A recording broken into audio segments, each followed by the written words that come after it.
Okay, in this video, I want to talk about taking action and how to prevent yourself from putting off taking action, because a lot of the time we know what we want to do and we know what we should be doing.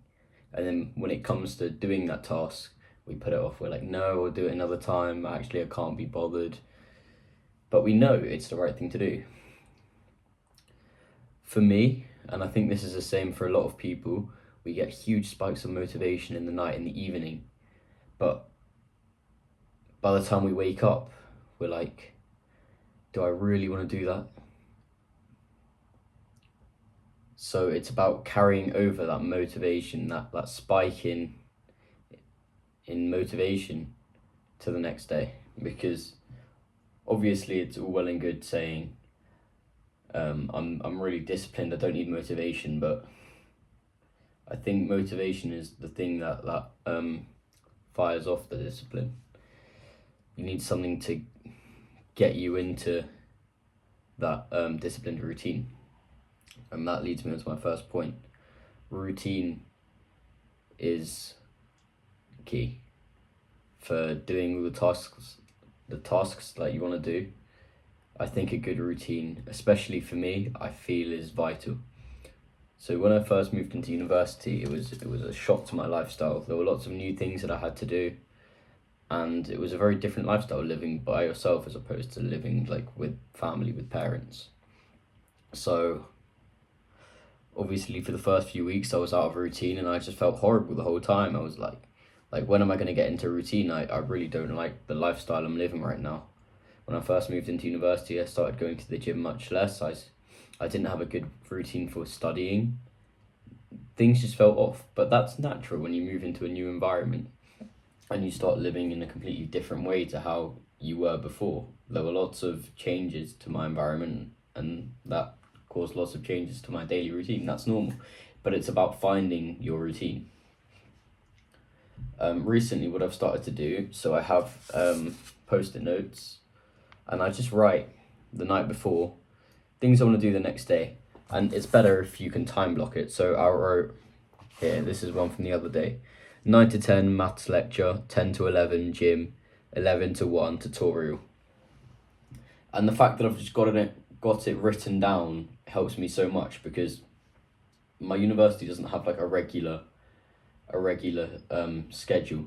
So on one day I might have a few lectures and then gaps, but in another day I might have something which fills those gaps. So let's say I'd organised gym before, like lectures in those gaps, and now that gap had been filled in with something that changed on my timetable, then I can't go gym, and that really messes up my schedule.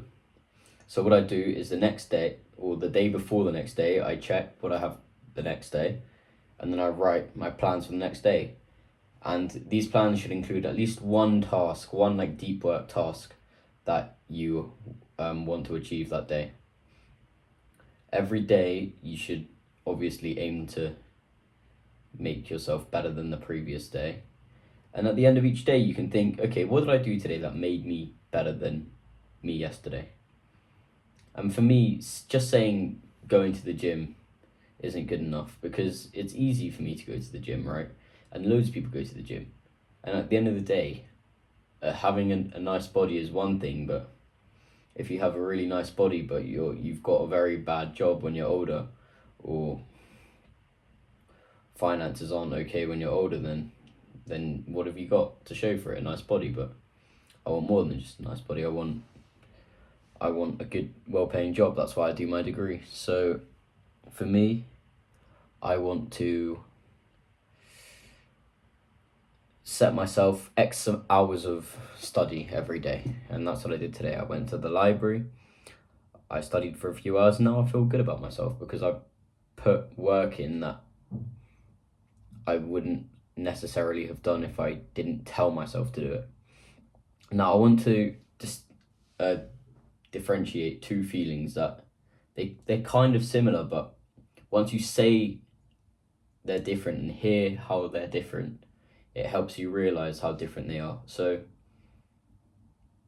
when you're telling yourself things that you know you should do, that's your mind speaking. Your mind saying, I know I should go to the gym. I know I should study for X amount of hours. I know I should do the washing up, okay? But your brain's saying, oh, but I can't be asked now. I can't be asked to do that. I can't be bothered to do that. I'll do it another time. But when you write things down and just kind of like separate yourself from your brain, just ignore what your brain's saying and just act like a robot, just following what you wrote down. Once you finish those tasks, you feel amazing about yourself. And it's only starting, which is the hard part, right? Because imagine you get into a routine where you just write things down that you know you should do, and then you live like a robot following your instructions. Don't listen to your brain saying, oh, I can't be bothered to do that. Maybe listen to your brain if like your brain's saying your health is not okay, you should not be working right now, you look horrible, you haven't slept in days. Maybe, okay, then listen to your brain. But if your brain's just saying, oh, I can't be bothered, and only you know that you're being true to yourself, okay, you're only cheating yourself, then after you follow that routine for a while, imagine how amazing your life would be if you followed all the tasks that you know you should do like a robot. It would be amazing. And this leads me on to another point. When I first started uni and I was struggling with structure and routine, I was like, okay, I'm going to do the 75-day hard. Okay. And this was exactly 75 days before Christmas. I worked it out. It was going to end on Christmas. And I was like, do I want to do this? Because I'm moving into uni. When people move into uni, they go out for drinks and they go clubs and stuff. So I knew I wouldn't be able to fully do the 75-day hard challenge, because I wouldn't be focused like that for 75 days. I'd be drinking a bit of alcohol. I'd be going out, because that's just what you do at the beginning of university to make friends and stuff. I don't do it much, and I don't do it at all right now. But when you started, that's kind of what you did. And people still do it now, but I've stopped now because I really like routine, and I feel like that just takes it out of my routine. So I was thinking, okay, should I do the 75-day hard? Let's get in routine. And I was like, no, I'm not going to do it, because I know I'm going to go out for Halloween. I know I'm going to go out for this event and that event. I make it sound like I went out for lots of things. I didn't, but I went out for a few things. And that shouldn't, just because you know for a few days you won't follow the routine, that shouldn't stop you from starting, right? You should still do as much as you know you can, right? So that doesn't mean because I can't do it for 75 days consecutively that I shouldn't do it at all for those 75 days and I'll only start at the end of those 75 days. No, that's stupid, because progress is progress. No matter how much you do, if you do something that will improve your life, even the smallest bit, it still improves your life by that smallest bit, right? So let's say for 10 of those days I didn't go to the gym, right? I still went to the gym for 65 days. I would have been a lot better than what I was before I did that, right? You can still see a huge difference after 65 days of going to the gym, you know? So just because you can't do it perfectly doesn't mean you shouldn't do it. It's like that saying, it's like perfection is the enemy of action, or something like that. Like, if you think you're going to do stuff perfectly, so you don't want to start until you know you can do it perfectly, then you're never going to start, because you know you will never do it perfectly. That's why I started doing these videos. I made this channel about a year ago, but I never started because I was always focused on trying to do everything perfectly, right? But now I'm just like, I can't be asked. I realize like I'll never be able to do it perfectly, so I'll record a video and just speak, and then when I finish speaking, I'll upload it. If people like my thoughts, they like my thoughts. If people want to discuss it, they'll discuss it. But I just want to get it out there, okay? Just take action. And that's what I'm trying to do with these videos. Just make routine, take action, keep up the routine. And you just feel happier at the end of it. It's real dopamine, right? It's seeing progression, which is real dopamine. It's not like social media likes and stuff.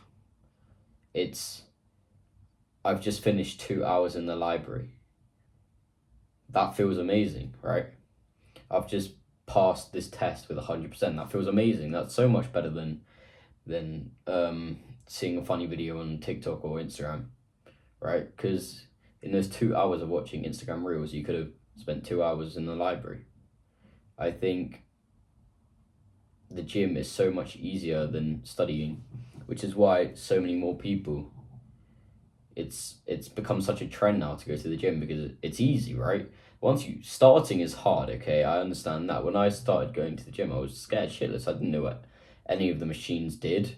I no, I just sat on like chest press, shoulder press because they were easy. I just had to do that and that the whole time when I first started. So starting is hard, I recognize that, but once you get into a rhythm, you just go every day. It's not discipline anymore because you're not fighting yourself to go. I think going to the library and just studying for X amount of hours is so much harder, and that's why less people do it, or less people do deep work like that. Because going to the gym is not deep work. How many hours in your day do you spend doing deep work? And I mean like hard work that makes you properly think. Because if you're doing less than 1 hour, and most people do zero, then I think you need to rethink your structure and maybe just try it out once the night before. Just write down. You don't need to write down the times you want to do it. Just write down one task you want to get done, no matter how big. In fact, it should be small, right? Especially if you're just starting, it should be small. You should take a big task, divide it into smaller subtasks, and just set one of the smaller subtasks for tomorrow. And once you get that done, you'll realize starting was genuinely the hardest part. And once you started, and once you finished, you'll want to do more. So you will probably end up doing multiple of those subtasks. But yeah, that was my little rant on taking action and finding structure and routine. And if you have any thoughts about it, I'd love to hear. Thank you.